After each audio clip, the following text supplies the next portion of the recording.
Good morning, everybody. Happy Monday. We have an amazing show for everybody today. What do we have, Krystal? Indeed, we do. Some very, very ominous warning signs coming from Russia about the potential threat of them using tactical nuclear weapons.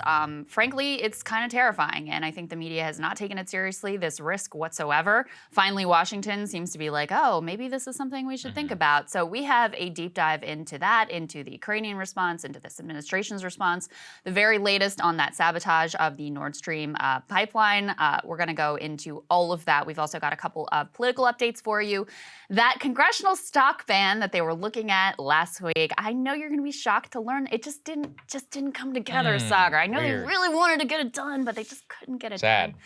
We'll dig into those details. Also, a big move at The Daily Show. Trevor Noah moving on, so we'll break all of that down for you. We've also got Glenn Greenwald on this morning. Hopefully, fingers crossed, we'll be able to get him in to talk about the results of the first round of voting down in Brazil.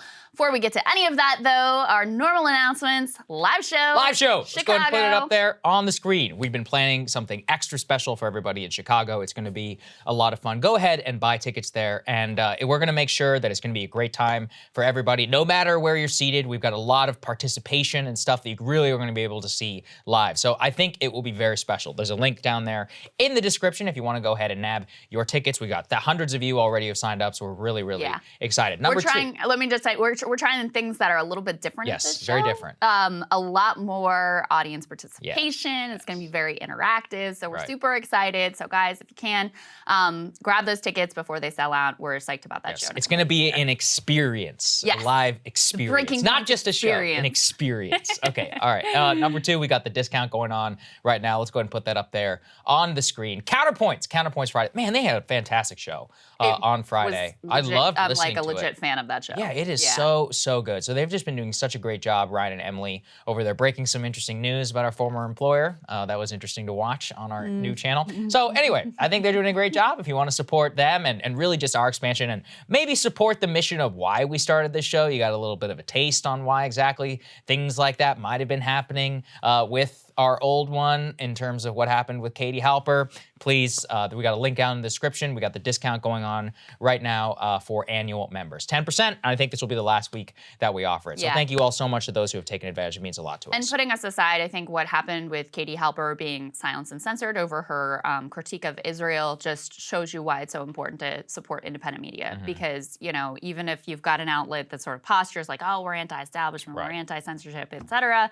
eventually you're going to find a line that you're not allowed to cross. And, you know, that's why it's so important to not be beholden to corporate donors or any sort of corporate overlords. So thank you guys for supporting us and making it possible to do what we do here. Yeah, that's right. There are no unofficial policies of censorship here. I can guarantee you that. Yes, indeed. All right, let's start with the nuclear issue. Now, I think we've been trying to do a job of remain measured, but also cover the seriousness. And I think what you said is correct. I think it's very important when discussing this not to fearmonger. And so let's just start with the very basic facts. Let's put this up there on the screen. Putin giving that speech on Friday with the official annexation of those 4 regions in eastern Ukraine after the sham referendum.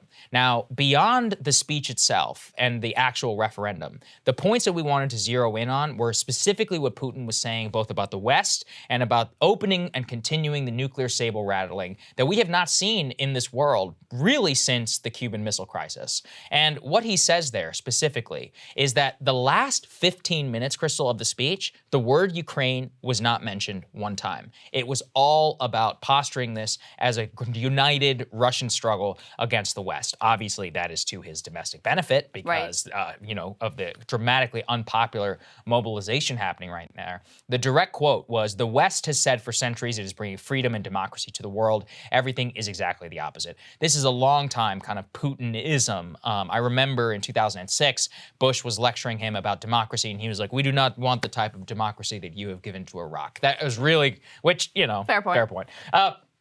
Really what I've seen from Putin is that 2003 onward, really the invasion of Iraq, and really like becoming himself, it was in 2007, there was this grand speech in the Munich Security Conference where he's basically like, all of you are hypocrites. I want nothing to do with you. It was like the official Russian break with the West. And this is kind of the culmination of that, almost like a 15-year effort of at one point being a semi-friend of the West and really now posing himself as the enemy. And the reason why I think that this speech was so important was not only for the referendum, but for making it clear in Putin's eyes that he views himself at war with the United States and with NATO, even if we may not be in an exchange. Now, the reason why that also matters is that whenever you posture yourself as at war with the West, and then you begin your nuclear saber rattling, you're making it clear that Ukraine is not the audience here. The Washington, Berlin, Paris, these are the audiences, the lawmakers and the policymakers in these regions. And so he brings up the use of nuclear weapons by the United States against Japan, Hiroshima,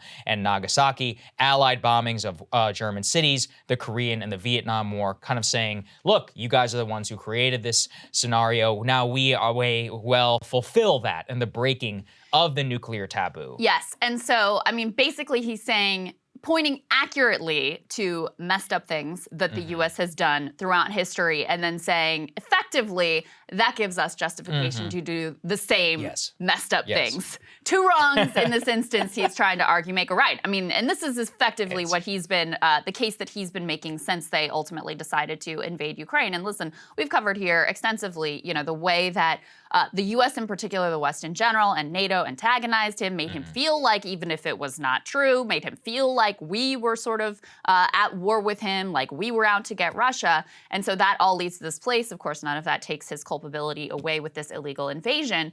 But, you know, what a lot of observers were saying is that this was the, you know, he's used some of this rhetoric before, et cetera, but this was the most sort of concentrated anti-U.S. speech that they had seen him give. Yeah. And it was clearly designed to scare the West and hold out the possibility of, hey, y'all drop the bombs first, and we're going to use everything that we need in order to defend our territorial integrity, which now, you know, seems to include these 4 regions that they've just said, oh, that we had these votes. It was free and fair democracy, of course, during a time of war when we don't even know. I mean, this is how insane these referendums were. They can't even say exactly where the borders are. And we'll get to a little bit more of that when we talk about the most recent Ukrainian advances. But now they're saying, okay, this is part of Russia as well. So that creates a very terrifying situation where it's like, okay, well, if you're saying this is part of Russia, obviously there's an act of war there. Are attacks in that area, is that considered an attack on Russia? That's where this gets extraordinarily dicey with regards to nuclear weapons, because ultimately, you know, the last speech we covered last week, he says, okay, this is not a bluff. Well, if you then go and strike inside of those areas that you're saying this is my country and you don't respond, then it kind of takes away your threat and your power, which is what nuclear, you know, what nuclear threats are all about, is scaring people and trying to deter I'm glad them. you said that, because I was going to bring that up, which is that as much as I think it is very important for the West to have clear red lines and policies directed specifically to remove ambiguity from the situation, the same is said of Russia. You can't annex a country, then lose it the next day, or like territory, and then say, yeah, no, but that part's not Russia anymore, but this part is. It's like, well, you can't, like, what? So Russia is wherever the front line is? I mean, sure, you know, in effect, but where does the nuclear threat come from? Now, of course, that ambiguity is probably good for him, but that also leaves a hell of a lot of room up to us. We're like, well, how do we know when to start pushing? And that's exactly kind of the fear, the uncertainty that he wants to instill within us. That doesn't diminish, though, the seriousness of the situation. Let's put this up there on the screen. You know, I think that take away whatever anybody in the West is talking about. Let's take it from the Ukrainians themselves. Just a couple of days ago, they said, the deputy head of Ukrainian intelligence says, quote, the probability of Russia striking Ukraine with a tactical nuclear weapon is very high. He says, quote, they will target places along the front line with lots of personnel and equipment. Now, look, there's a lot of different ways to read that. Number one, maybe he's telling the truth. Number two, maybe you should keep reading, because here's what he says. To stop them, we need more anti-aircraft systems and anti-rocket systems. So obviously he's like, they're going to nuke us. And that's why you guys need to give us everything under the sun in order to stop that. So you got to take all of this with a grain of salt. Putin has got his ambiguity. He got his agenda. He wants us to stop all aid for Ukraine. Ukraine, well, this is my problem with Ukraine is they can't make up their minds. First, Zelensky says Putin will never nuke us. Now his deputy head is like, no, they're going to nuke us. And that's why you got to give us weapons. And I'm like, well, wake up your goddamn mind here, folks, because I'm getting confused over here. Because initially it was, don't worry, they're not going to nuke us, so you guys should be all in with us. Yes, that's you right. should send us all these weapons. Now it's like, they are going to nuke us, so it's too late to stop them, so you got to send us all these weapons. Like, that's their approach here in this situation. All that being said, let's go ahead and put this next piece up because this was very significant as well. Ramzan Kadyrov, who is he's the like strongman leader of Chechnya, and a close ally of Putin, and has been, this guy is very pro sort of this war and very, very hawkish. He's actually saying that they should use tactical nuclear weapons. And so, this is a significant escalation. He says, in a long rant clearly not written by the semi-literate in Russian, not sure in Chechen, Kadyrov. So they're saying he used like a speechwriter, like this was a carefully crafted thing. He accuses the chief of staff of ignoring his warnings that the commanding officer of Lyman is useless and calls for use of low-power nuclear weapons. That would be those quote-unquote tactical nuclear weapons.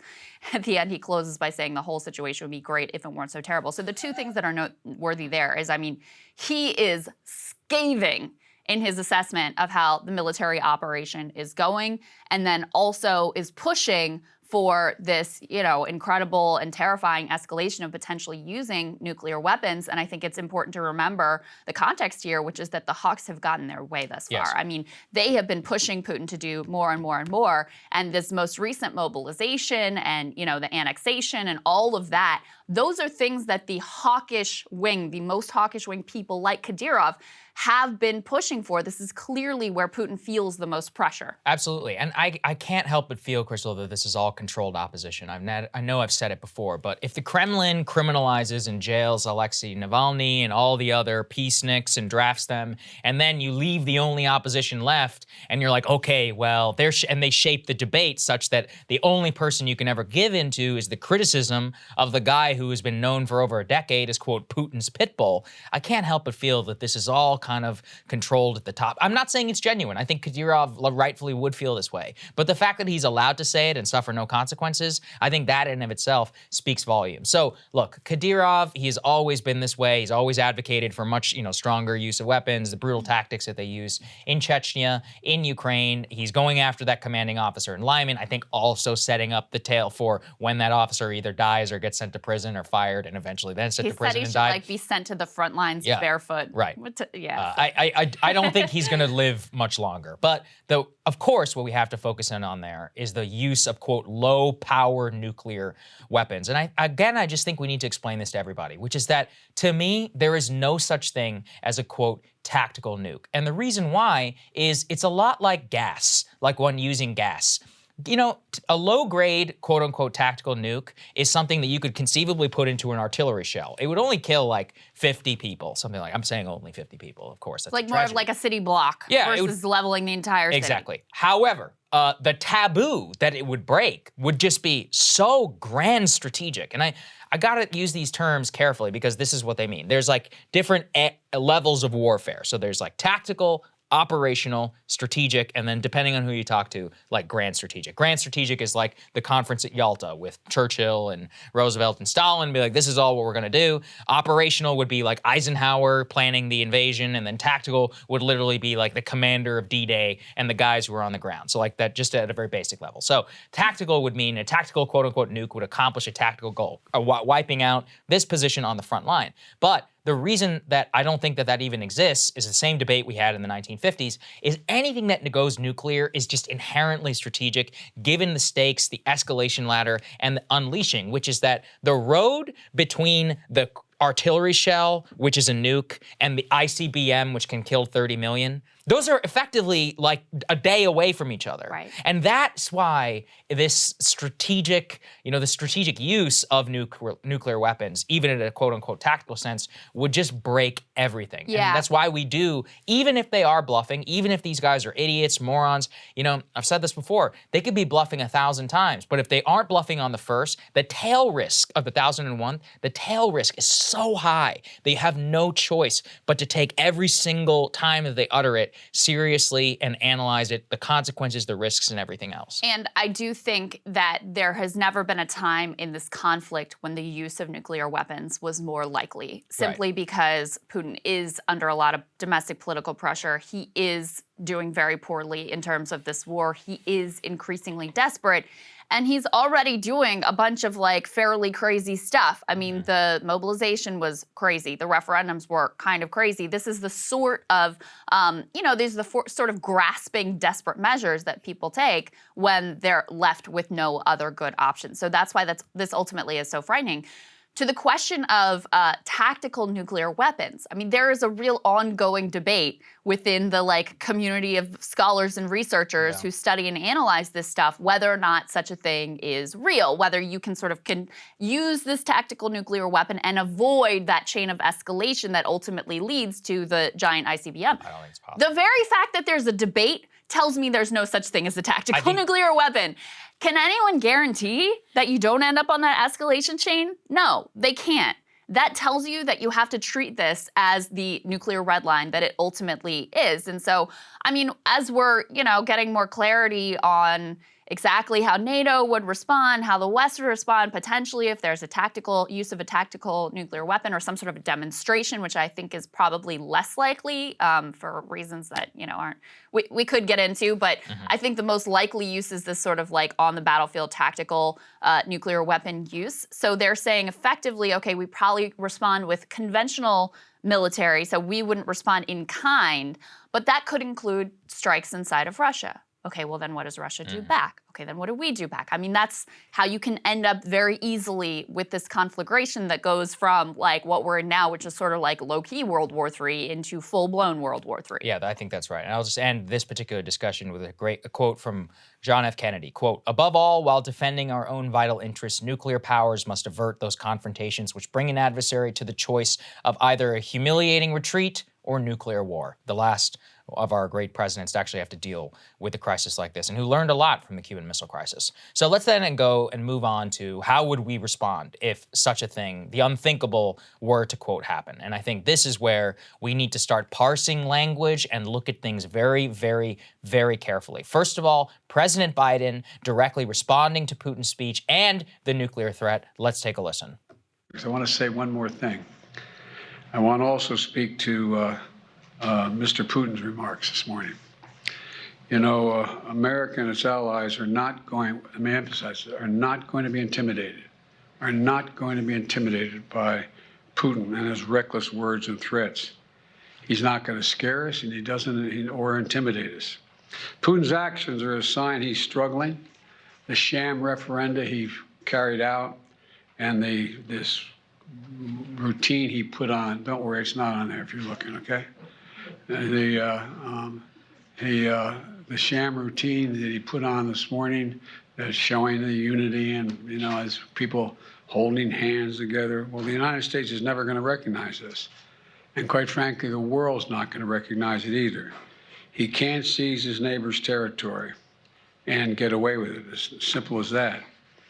Inspiring words from our fearless leader there, President Biden. His response specifically to the nuclear threat. Now, I went really deep on this one because there's a lot of rhetoric. Now, we spoke previously last Sunday, almost exactly 8 days ago, Jake Sullivan says on CBS News, quote, "There will be catastrophic consequences for Russia if it does use any sort of nuclear weapon inside of Ukraine." That could mean anything. I mean, it could mean more sanctions. It could mean literally a military strike, as you allude to.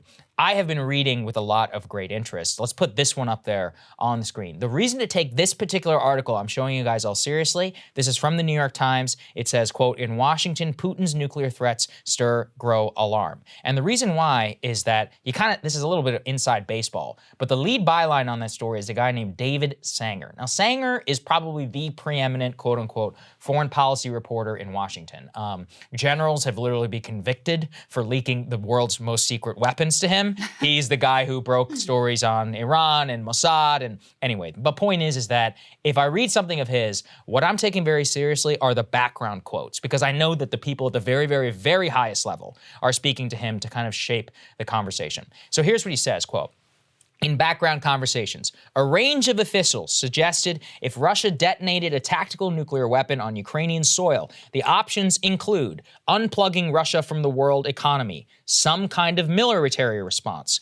Quote, though one that would most likely be delivered by the Ukrainians with Western-provided conventional weapons." The reason to take that line very, very seriously is that NATO right now is very split. This appears to me to be a leak by the Biden administration saying we are not like some of our NATO allies who would commit to a full-blown conventional response by the United States against Russia. Yeah. We would provide Ukraine. Basically, I mean, this actually, in my opinion, kind of makes sense, which is that you would basically say, all right, Ukraine, you basically get whatever you want. You get everything that you want. If they're going to nuke you, then this is a full-blown conflict, but we are not going to ourselves get into a war with Russia. Now, this is the view from Washington. If I had to guess, I bet you Jake Sullivan is one of those. Again, I'm speculating, but I'm just using like kind of what I know about like how these things get shaped in order to bring it to you. The second part, though, and this is also to be taken very seriously because it shows you the split in NATO. Let's put the next one up there on the screen. This is from Poland. Now, Poland and the Baltics, of course,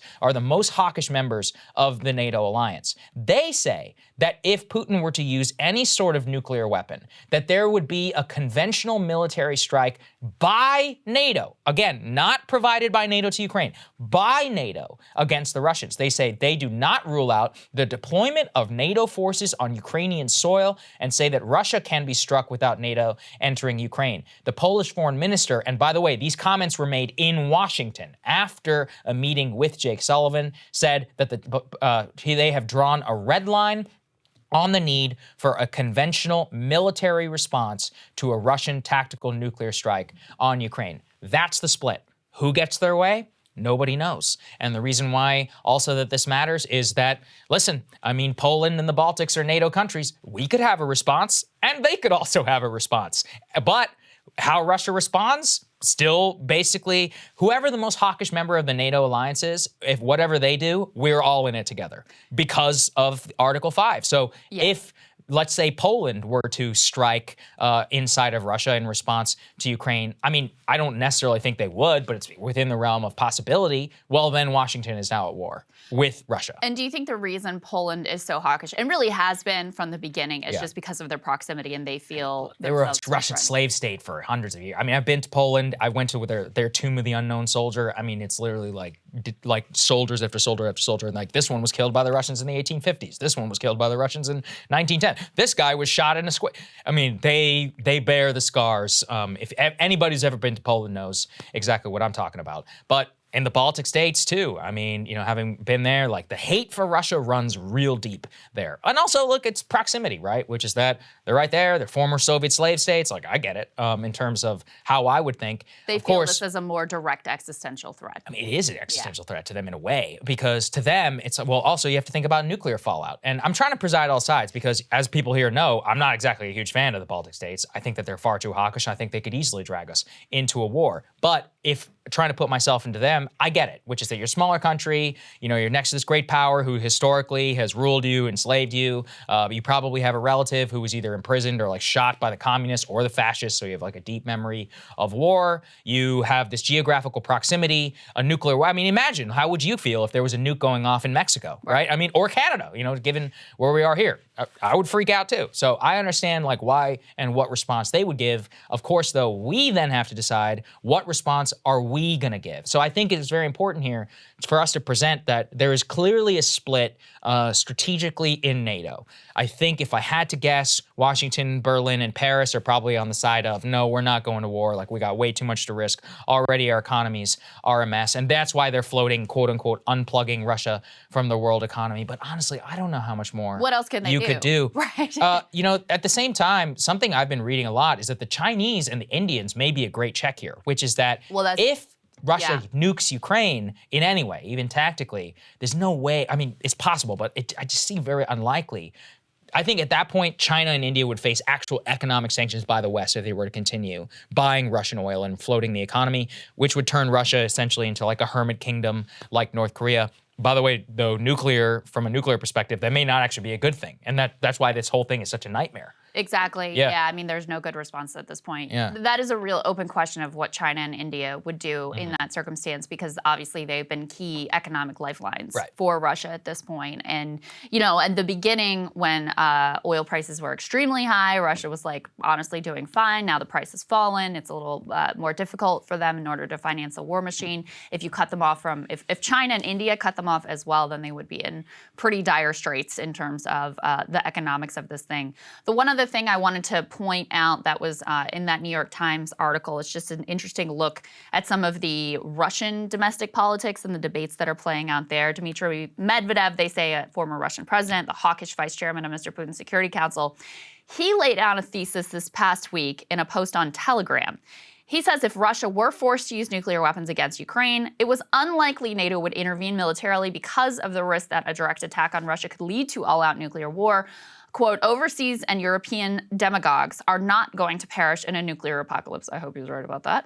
Therefore, they will swallow the use of any weapon in the current conflict. Now, I actually hope that that is correct. However, clearly the goal of that sort of messaging is to say, it'll be fine. Like, go ahead and do it. It's not going to be a problem. You're not really going to face any sort of significant retaliation because they're going to be too frightened to like escalate to the next level, and they're not really going to change their strategy here. I don't know, Chris. To be honest, I do think if they nuke Ukraine, I think we'll probably be in a war with Russia. And it gives me no pleasure to say that. I just, looking at the escalation chain, looking at NATO, I don't see a way out. I just think that even if we did not want to, given our entangled alliances, given the real red line that it would cross for a lot of these Baltic states, we are bound to them in blood through Article 5. I do not see a world where it's possible to avoid a war. The place where Putin is actually accurate, and much more so than I think the Western media is, in saying this is a proxy war. It's already a proxy war, given the fact that, look, the Ukrainians have been incredibly brave. I mean, they're courageous, like savvy. Don't worry. All of that, and we are about to get into their latest advances. But I mean, no one serious would say this was at all possible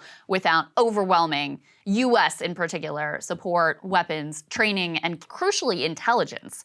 So, you know, this is already a war in all but name between us and Russia. So it's not at all hard to imagine moving to that next step of actually being outright at war with Russia and acknowledged in the Western press. And I just have to go back to the total failure of the media from the beginning to present any of the potential consequences of our strategy and our short-circuiting of diplomacy and our like total lack of desire to engage or try to push for peace talks.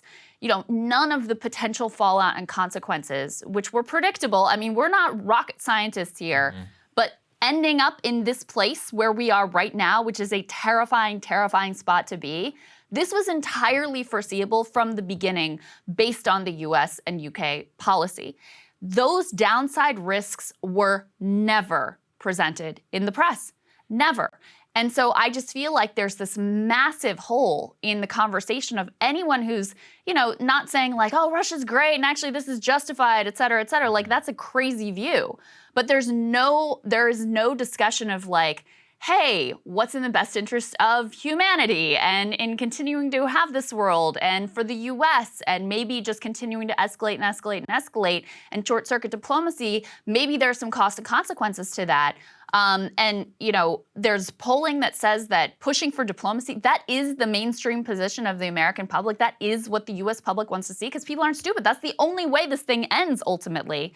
And yet that view, which is the mainstream view, Oh, totally absent. I mean, there are so few outlets out there that are really trying to make that case whatsoever, and you're really shunned if you even suggest it Well, it's hard at all. It's hard to say, right? Because people will say, "Oh, you're pro-capitulation." I'm like, listen. First of all, I'm not Ukrainian, so like, what happens there doesn't really have any effect on me. So that's number one. So I'm not capitulating anything. Like, this isn't my territory. It's not even a NATO ally, frankly. You know, we have no obligation.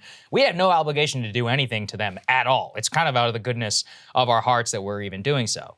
But number two, which is that, look, they're like, what are you saying, that Eastern Ukraine, like Ukraine should stop fighting? I'm like, listen, I mean, if I was Ukrainian, I wouldn't stop fighting. But guess what? I'm not Ukrainian. We're the people who are giving Ukraine their weapons. And so I get to decide what weapons I give you and what I don't. We've already done that, no? Yeah. The Biden administration, we have a strategic goal that is higher level than Ukraine, so we get to decide what weapon systems and not. Well, then it gets to the point of, well, maybe you get certain weapon systems based on what diplomacy that you take with regards to our greater strategic interests. Like, here's the deal. Well, you know, Yegor actually sent me this. The head of the Ukrainian military or somebody did an interview where he basically admitted, he's like, before the U.S. came in, we would have run out of ammo in 3 days. So it's like, look, I mean, they don't exist without us. They literally do not exist as a country without the United States. Then I think that we should take a heavy-handed role, as we did during the Six-Day War with the Israelis. And, you know, even the Israelis were actually a great power military in their own right, who beat the Arabs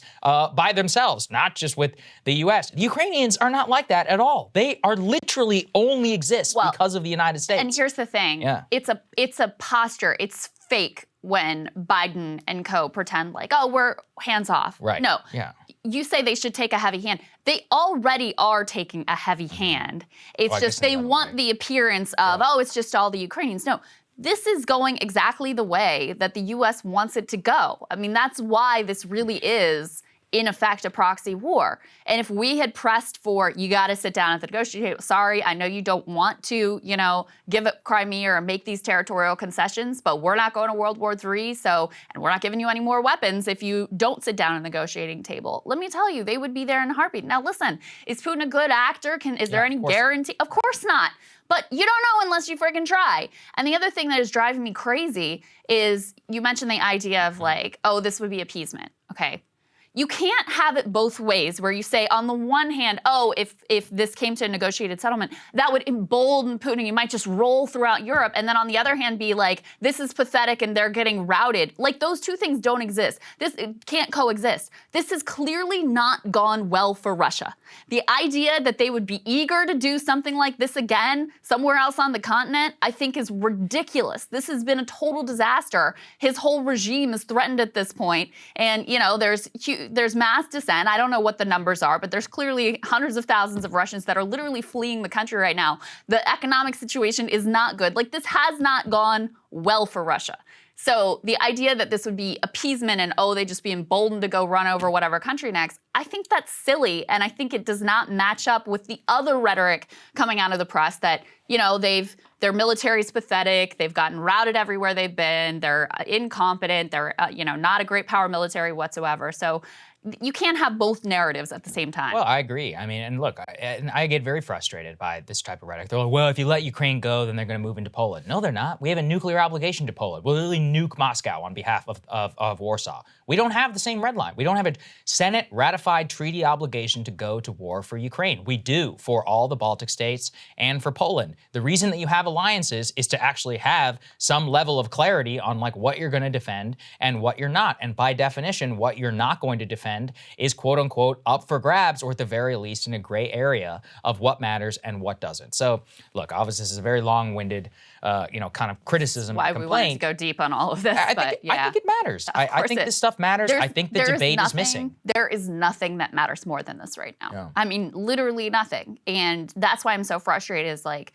nowhere in the mainstream press has that view and that alarm been sounding.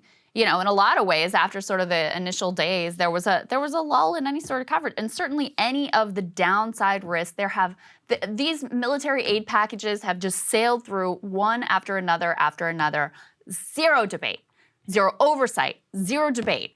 And now, oh, lo and behold, you end up in this place where you're facing down a really serious threat of potentially crossing that nuclear red line. And suddenly they're like, oh my God, this is scary. Yeah, no kidding. This was scary from the beginning, and ending up in this place was entirely predictable. Yeah, that's right. All right. At the same time, there have been more Ukrainian advances on the battlefield. Let's go ahead and put this map up on the screen.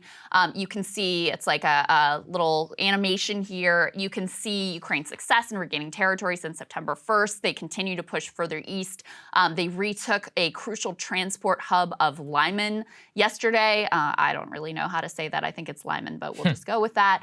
And so this is, I mean, part of why this is so humiliating for Russia is Lyman was part of the territory that they supposedly just annexed. And then like literally a day later, they've lost it, which is again why these referendums, even if you thought like, oh, they did everything to make it free and fair, which is absurd and preposterous, but let's just say that you really think that, the idea that you can set a boundary line right now in the middle of a war and an invasion in occupied territory is ridiculous. Like, oh, these people were Russians yesterday and now they're Ukrainians again.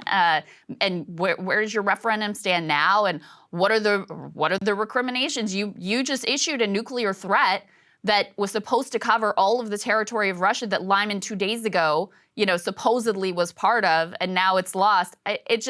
That's why this is so ultimately humiliating. Let's go ahead and put this up on the screen. So this is from The Guardian. They say humiliation for Vladimir Putin as Ukrainians liberate key city of Lyman. Military defeat in Donetsk comes hours after Moscow declared the region was Russian territory forever. Earlier on Saturday, Ukraine's armed forces said they'd entirely surrounded the city, trapping thousands of Russian soldiers inside. The Russians, they said, could either surrender, try to escape, or die altogether. And there's reports of Russians basically fleeing, leaving behind equipment, all of those sorts of things. So yeah, that's the very latest in terms of Ukrainian battlefield advances. So even I think and we'll play a little bit of what Russian state TV is saying, but they've kind of had this idea of like, oh, we've got these territories and now these are just ours. Well, the Ukrainians have a say in how that goes as well. Oh, yeah, absolutely. I mean, it is a humiliating defeat for the Russians there to happen right at the time of the referendum. Also, if you're Ukrainian, can you think of a better obligation or a better reason to fight than to humiliate Putin literally on the day of signing those agreements? Let's just underscore what you said previously, which is that this ain't going so well for Russia. Like, things right now over there domestically are a bit of a disaster. And I think underscoring that consistently on the military front is very important. You also found this, which I think is amazing and just highlights the consternation at home in Russia. Let's put this up there on the screen. This is a clip that we're showing those who are watching. We have subtitles there. We didn't want to play it because we know that many people are listening. But what you essentially watch is you see a Russian pundit reveal that they are not supposed to mention the loss that has just happened in Lyman. But then he has to say in broader terms, we know that everyone knows things are not going well right now for Russian troops. And then some idiot chimes in and goes, well, Kiev might start bombing Moscow immediately. That is the level.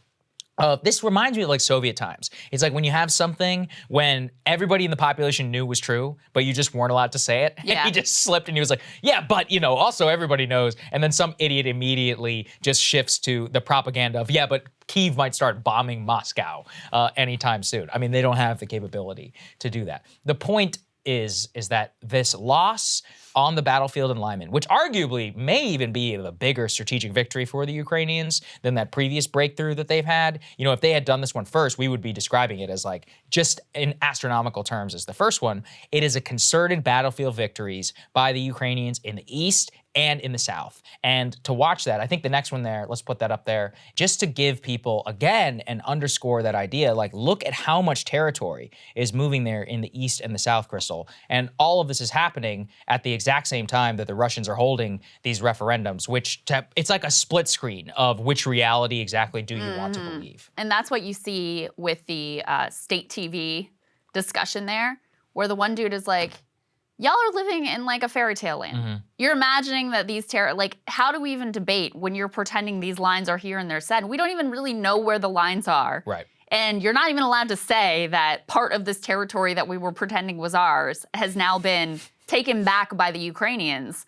So, it's always interesting when a little bit of reality slips there into Russian state TV. I think you're absolutely correct. At the same time, a bold move from Zelensky and the Ukrainians. Let's go ahead and put this up on the screen.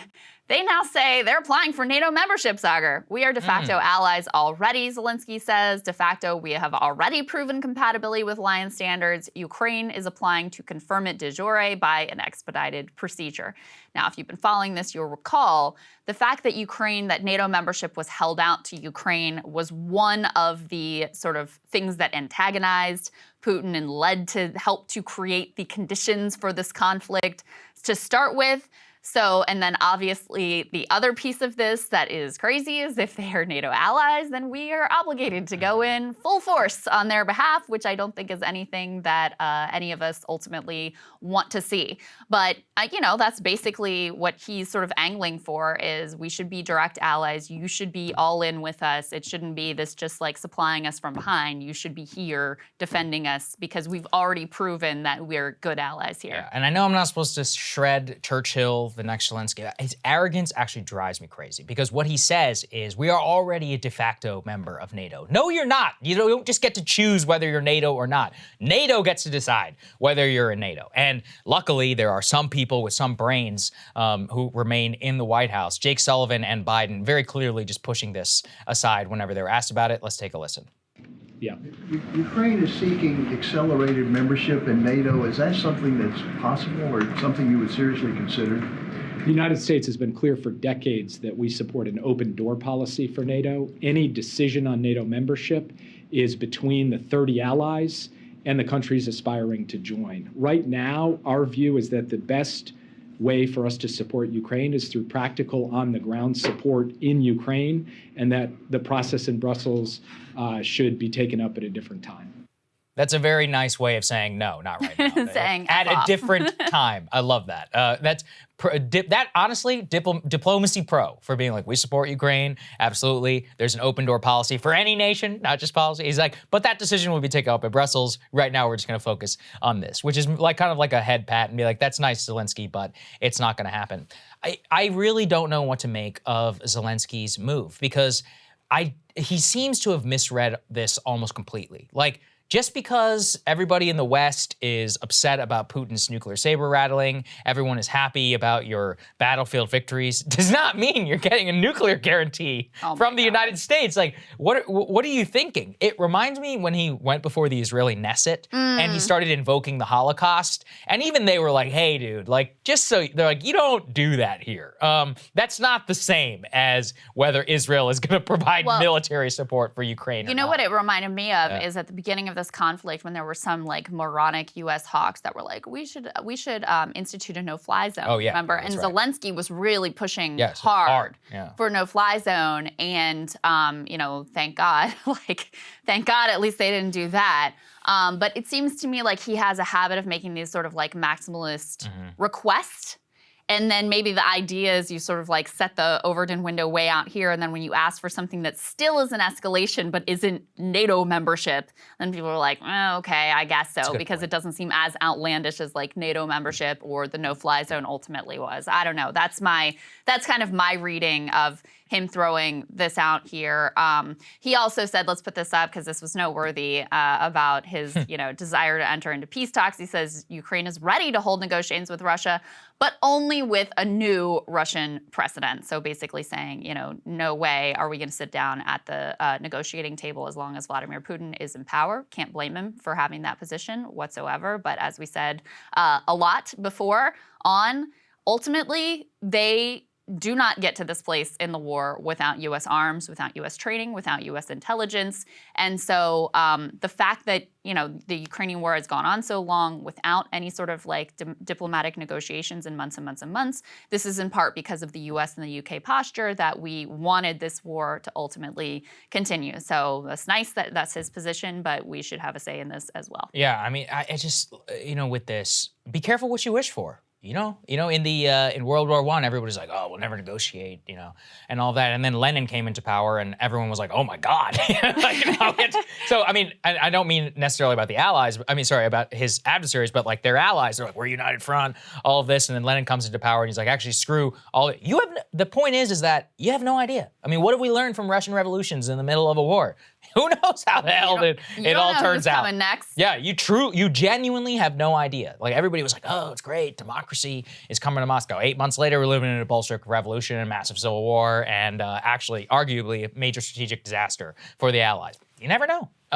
And, you know, Kadira, the point that we were making about let's really game this out. If Putin is to go, who comes next? Medvedev? Whenever he was in power, everybody's like, oh, this guy, he's very Western. He's much better spoken. He's the one threatening to nuke us right now on he's Telegram. The one who's saying, no, we could nuke them. They wouldn't do anything. Don't worry about it. He's Go like, ahead. yeah, we'll nuke them. Whatever. They're not going to do shit. And you're like, oh my God. And he's the nice guy. Right. He's the one who remains in power. Putin was chosen basically by Westerners who thought that he would go along with their, you know, neoliberalism, shock doctrine, whatever. They're like, oh, this is our guy. So again, be careful what you wish for. I mean, there's just like the amount of chaos and fallout if you actually had a regime change and, you know, Putin losing power and who would come next. There are no guarantees in that situation whatsoever. So I do want to encourage, for those of you who are just watching the clips of this, I hope you'll go and watch the whole thing because all of these pieces do kind of really do bleed together. Fit together. This is where the premium show really is the best show. Yeah, because you know, there were a lot of pieces that we talked about in the A block with regards to nuclear threat that also fit in here as well. But yeah, I mean, ultimately, the idea of Ukraine asking for NATO membership is just fanciful. And I do, listen, we've been very critical here of the Biden administration's approach to Ukraine. We've been very critical today of the Biden administration's approach to Ukraine.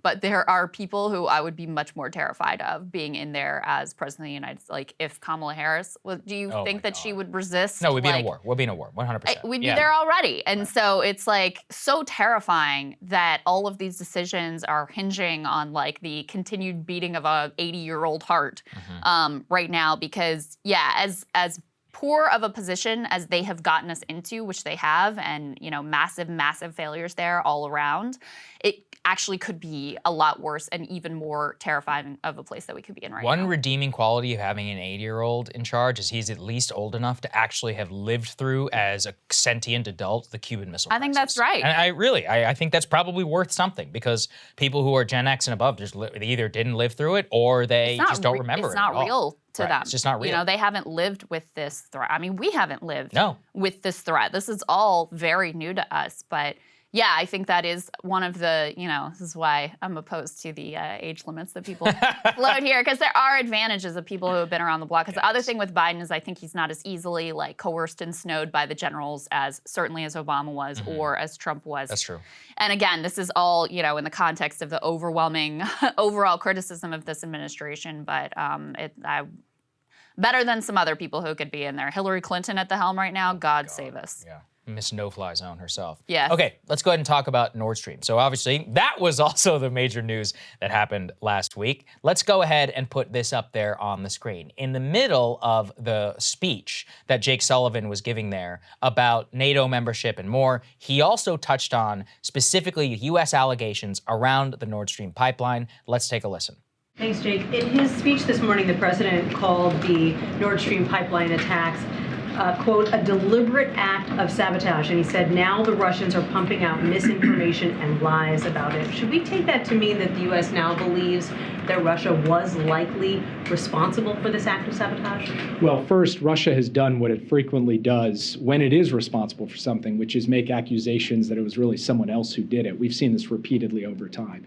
But the president was also clear today that there is more work to do on the investigation before the United States government is prepared to make an attribution in this case. One of the practical reasons for that is that because gas is emanating from these pipelines, the Danish authorities and other authorities in the Baltic Sea can't actually get down to the source of the leak to do forensics on what appears to be an explosion. So we will have to wait until a combination of physical inspection, intelligence gathering, and consultation with our allies to make a definitive determination. But what we can say unequivocally is the suggestions Russia has made about the United States and other countries are flat out false. So Jake Sullivan, they're saying a couple of things. Number one, we're not responsible for this. For number two, no NATO ally is responsible for this. And then, of course, he basically de facto blames the Russians, saying it's on Russia, yeah, it's kind but we don't have the actual process of elimination here. Right. I mean, according to him. And then Biden also alluding to that whenever he was speaking about Nord Stream in the middle of a hurricane. Let's talk about that.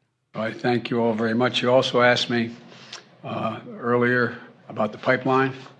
And let me say this. It was a deliberate act of sabotage, and now the Russians are pumping out disinformation and lies. We're going to work with our allies to get to the bottom of precisely what happened.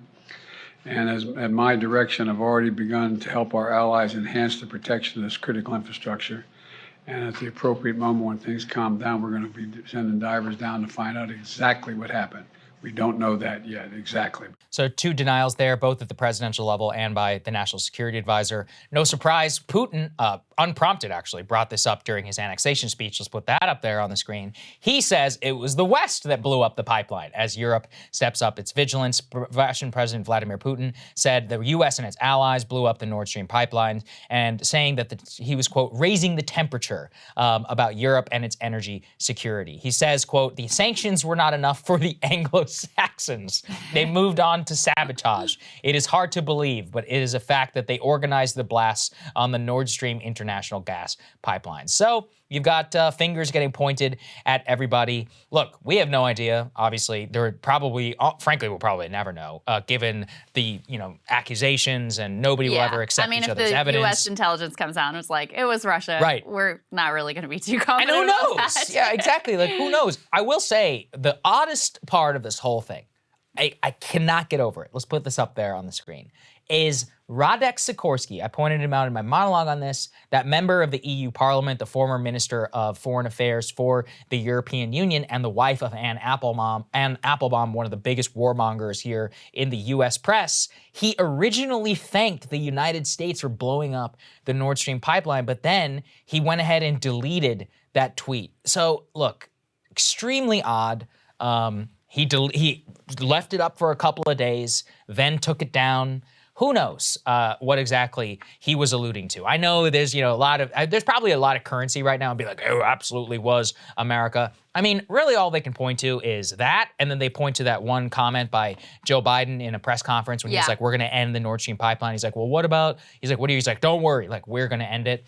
Listen, I mean, you've got that. Then you also have the Russians who are doing all kinds of stuff right now. They're the ones who invaded Ukraine, okay? So they're capable of doing crazy stuff. Also, that pipeline wasn't even flowing. There was no gas in it. It would have been shut down since August. The Russians didn't really have a lot to lose from doing that. And I mean, it just makes it, look, I could see both sides of it. On the Russian side, it makes a hell of a lot of sense in order to do something really crazy to warn the Europeans, like, hey, we got you. That pipeline run into Norway, we could blow that up tomorrow, right? And you'd be in serious trouble. The case that the Russians did it is basically like, okay, the European population hasn't turned against this war in the way that they hoped. Right. This would be a way to send a message of like, y'all are going to be in some really bad shape this winter, and to freak the population out, to like sort of send a warning that we can target this sort of infrastructure and make things even that much worse for you. And then on the domestic political front from Russia, obviously he's blaming the West, so it strengthens his argument of like the West is out to get us and they're doing all this crazy stuff to try to bolster his case for this war that he is making domestically. So that's sort of like, if you are inclined to believe that Russia did it, that would be the case. And I think if that was the case, you also would have kind of an interest from the US and the West in not directly saying that it was Russia, because then if you don't convince your own populations that this was Russia, he doesn't get the benefit of this like message sending and freaking everybody out about them targeting the infrastructure. I mean, the argument against this is like, it seems like insane for them to blow up their own infrastructure, like their own. But they weren't pipeline, using it, right? They're very invested that's why I get it. Yeah, look, I see both sides.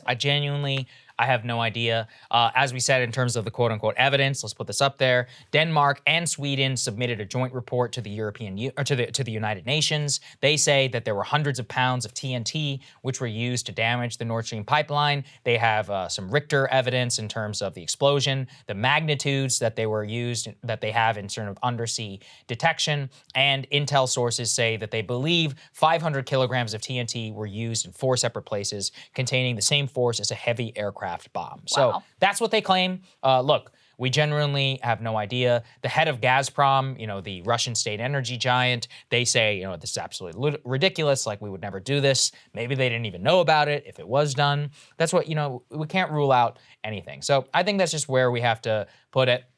Personally, I think we'll never know. And I think that no side will ever submit evidence that either will conclusively draw I think whatever happened, the consequences of it remain clear to me, which is that at the end of the day, these were explosions that were 12 nautical miles away from a NATO ally's shores. That's crazy. It has a proven ability to hurt European energy infrastructure right as we're heading into winter, a very critical time. And the consequences of it is that you should combine it with all of the news that we have talked about. The advances on the Ukrainian front, the nuclear threats, the referenda, the ongoing massive political strife, domestic strife at home for Putin. And at the end of the day, the results of it probably matter more than actually what happened, because we're just never going to know the results of it. I would not trust any media figure who is telling you that they feel certain that it was one group or another group, because truly there is not enough evidence to say. Oh, sure. Absolutely. Right. Okay, let's go ahead and put the next one up there. You pointed this out, Krystal, very interesting.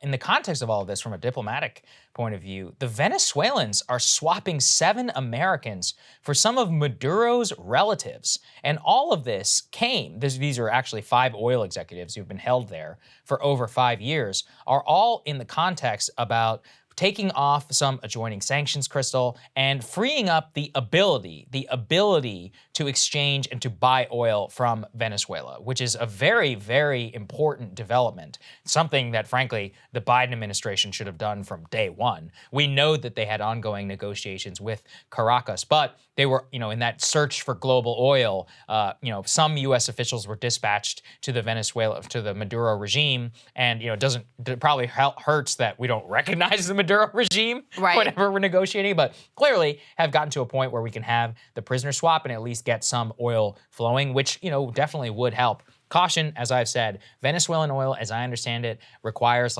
more refining capacity because it's extra heavy crude. The chemical makeup of it is not the same as oil that we get from other places, which makes it harder to refine. But that could still open up the ability for it to ship to the U.S. and alleviate the price of oil all across the globe. This also represents just a dramatic shift from the Trump administration's approach to Venezuela. You may recall that we tried to do a coup there a couple years ago, and really people like Marco Rubio still in favor of that sort of approach. Not to mention, massive sanctions levied on that country, which exacerbated an already dire economic situation there that had come about because, this is, basically a petro state. Now gas prices are high, but there had been a huge dip previously during the pandemic, and so that already sort of took the wheels off their economy. Then we hit them with these massive sanctions, and so they really have been in a dire situation. This is part of why you have so many Venezuelan immigrants showing up on our at our border, which has become quite a political topic of conversation as well. But so this is a dramatic shift from the Trump administration's very hard, very hawkish, very adversarial approach to Venezuela. And, obviously the Biden administration is looking at what are our options for making sure that we have the sort of energy resources that the country needs. Now, there are a lot of caveats here. Number one, this is just step one. We're a long way from any sort of more sweeping deal. Number two, the oil infrastructure in Venezuela has apparently been really sort of decayed and degraded. So even their capacity is not nearly what it used to be. And then number three is the chemical composition thing that you were talking about that I don't really know anything about. Well, gas is going up. That's all I know. $3.80 a gallon. It's on the way up. I think it bottomed out around $3.60. California, back over $6 a gallon, $6.30 right there in terms of the state average. So things are still hitting people really, really hard at the pump. And domestically, I think that this will continue to cause consequences, especially if we get more hurricanes. If we get a couple more hurricanes, and if one hits Texas in particular, where all the refineries are, or that area, we are in some serious trouble, folks. Around the price of oil will significantly, or gas will significantly go up for people. Plus, in terms of winter production, OPEC,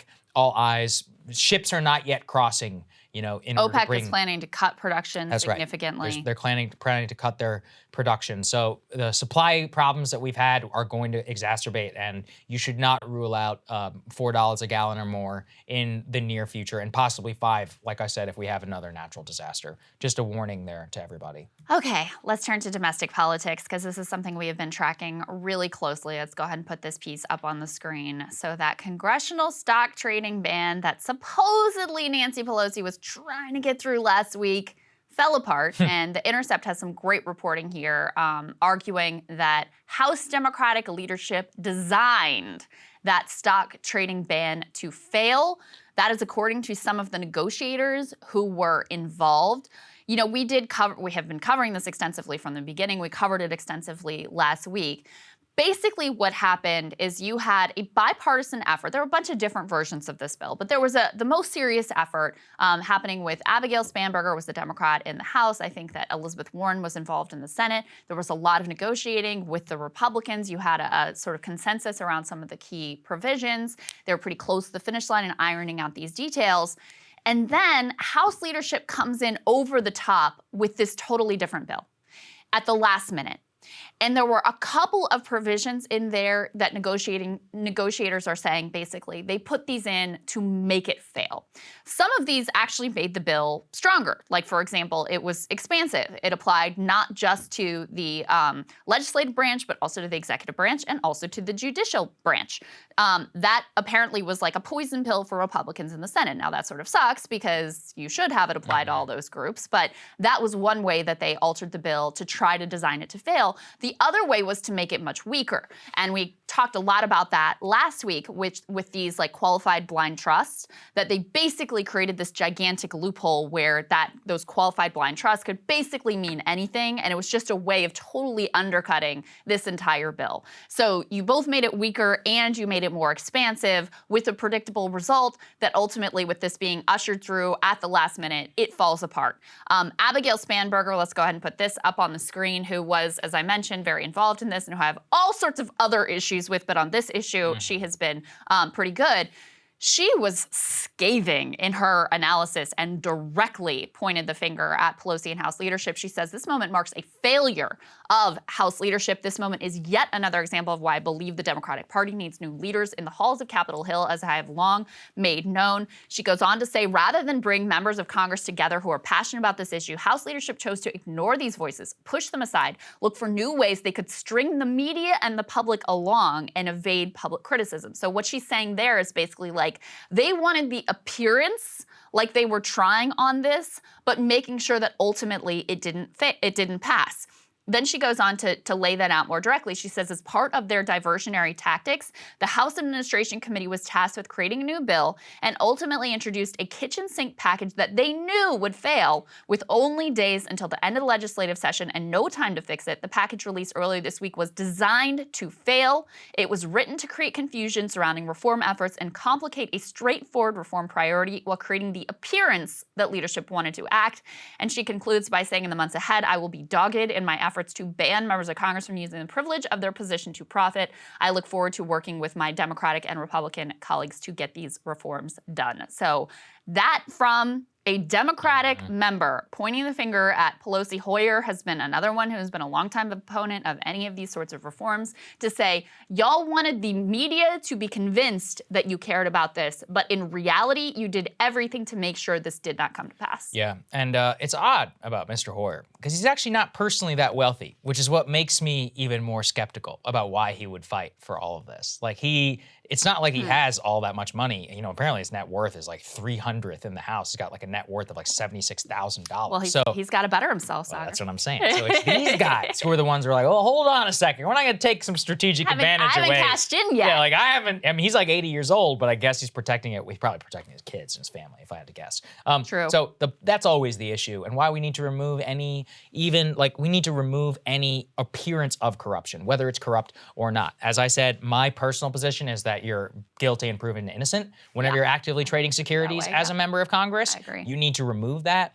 Abigail Spanberger's words should be taken very, very seriously, torpedoed by House leadership, poison pills from the very beginning, wait out the clock game. And, you know, Ukraine's happening. What did we do? We led our show with Ukraine. We have no choice but to. But these things are still important, and they killed it for this whole Congress. The idea this is going to get a vote in lame duck, I think is a total joke. I don't think that we're going to see it again. And if the Republicans take charge, let's see. I mean, they talk a big game. Are you going to pass it? Right. Are you going to pass it or not, Kevin? And if you do pass it, what's it going to look like? Because That's there's a million ways to write this bill where it's effectively meaningless. I mean, the Democrats honestly previewed one of those ways with this like qualified blind trust bullshit.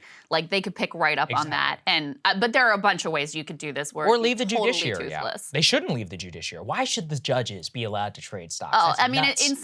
it may even be more significant, No, the judiciary, than it is even for members of Congress. It is grotesque. We covered here the way that these judges had financial interests in the case that they were overseeing, and then lo and behold, they tended to rule in favor of their own they said they forgot. personal financial interests. Yeah, they were like, oh, I forgot. I didn't know I had it. And I'm like, really, dude? You forgot you own stock in this particular company? Right, and just so happened that all of your rulings went in that direction. Right. Wow, isn't that convenient? So yeah, I mean, it absolutely should apply to the judicial branch as well. And you know, there was this member, Stephanie Murphy, last week who was arguing like, oh, passing this would be so hard on frontline members. It's like, frontline means people who are in these like swing districts who are facing a tough reelect, which by the way, Abigail Spanberger is one of those members. I actually live in the district has been drawn so that I live in that district now. It's basically a toss-up, I think, in terms of whether Spanberger is going to be able to hold on or the Republican is gonna take her out. But the idea that this would be a tough vote for members, it is quite the opposite. This is one of the most popular bipartisan things that you could possibly do. And now, and they point this out in that Intercept article, Pelosi is basically denied her members in tough seats, like something else that they could point to and run on. Like she's denied them that opportunity to have something really popular and significant corruption reform that they could run on and point to. So it actually hurts Democrats. I mean, I'm not going to say it's like a game changer, but on the margin, it definitely hurts Democrats in these districts trying to hold on. No, of course. I mean, if I was Fetterman, I would love this, you know, to be able to run on this to highlight with Oz. But, you know, congrats to Nancy Pelosi protecting her family, her interests. And not just, you know, look, it's much bigger than Pelosi. It's all of them. There's hundreds of them, 72 who violated the Stock Act just in the last year. So this is a totally bipartisan problem. She's just kind of the symbol of it. Yes. All right. Let's go ahead and get to Trevor Noah. So Trevor Noah, I think, took over for Jon Stewart at The Daily Show 7 years ago. The show has never been the same since. Yeah. It's been basically culturally irrelevant. It has not been funny. You know, he just, like, the thing that made Stewart so great is that, yeah, obviously he's like on the left and more or less a progressive, but he would have biting criticism of the hypocrisy of Democrats, the media across the board. I mean, he loved to rake CNN across the coals, and that's what made the show funny, subversive, interesting, relevant, etc. Trevor Noah just didn't really bring any of that to the table. And now, after hosting the show for 7 years, he has just announced that he is moving on. Let's take a listen to what he had to say. And I realized that after the 7 years, my time is up. Yeah, but in the most beautiful way.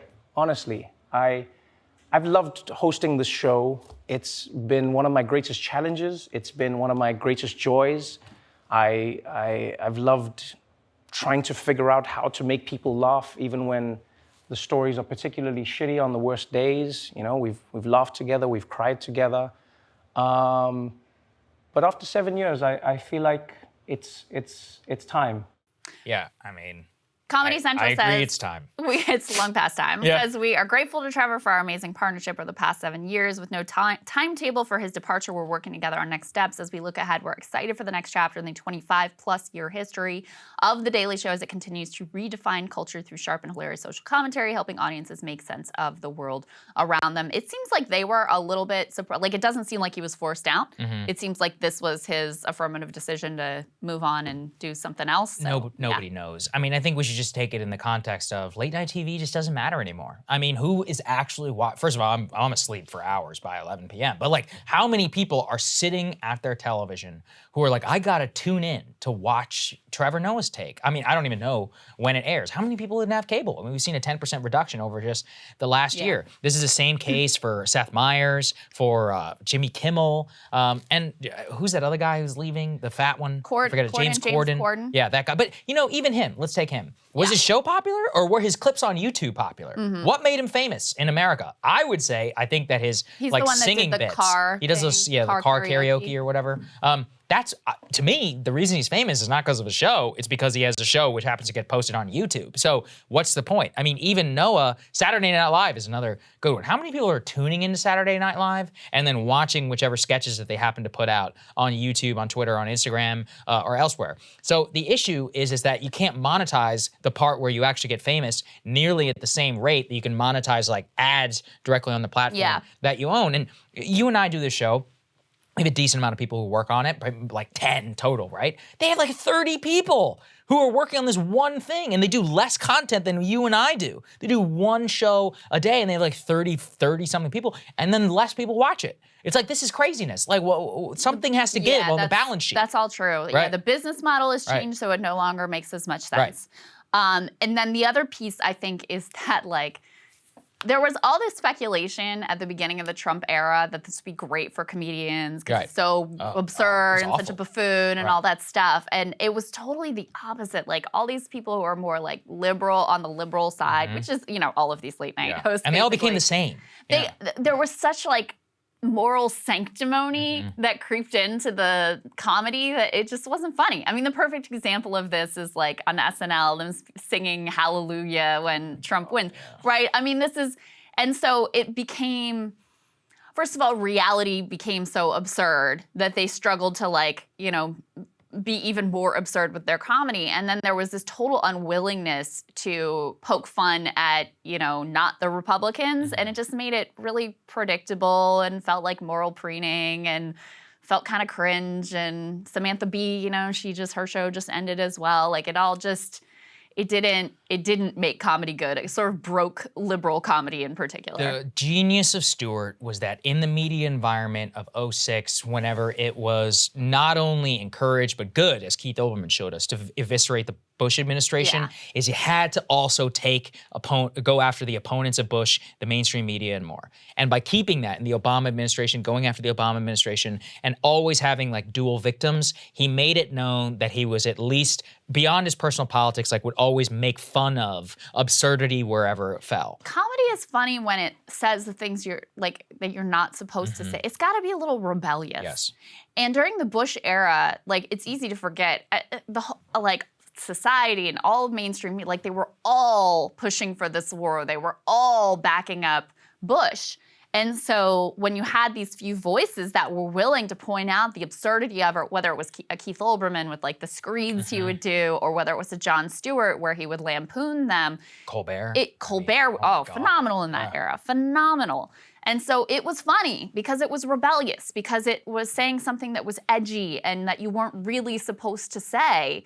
And so when they went in like this, you know, hard like resistance liberal direction, well, that wasn't rebellious. That was like the general consensus of the mainstream media. I'm not even saying like, you know, that all of it was like incorrect or anything, but it just wasn't edgy. It didn't have that sort of subversive, edgy element that makes comedy funny and interesting at its best. I agree. But, you know, the good news is that comedy is blowing up. You know, comedy I pay attention to because I think it's like a leading indicator of where all of entertainment is going. So outside of Rogan, I mean, we're seeing like a comedy renaissance. You could spend your whole day listening to hilarious comedians. Like I could name too many. Just people I'm familiar with who don't exist at the quote unquote mainstream level, but which are doing incredibly well. Like people who've built whole studios, guys like Tom Segura and Bert Kreischer. I mean, these guys are killing it at a level. Like in a way, you know, the inspiration for Breaking Points and the audience that we speak to and more all comes from the guys like Tim Dillon and Shane Gillis and Andrew Schultz and Bobby Lee and like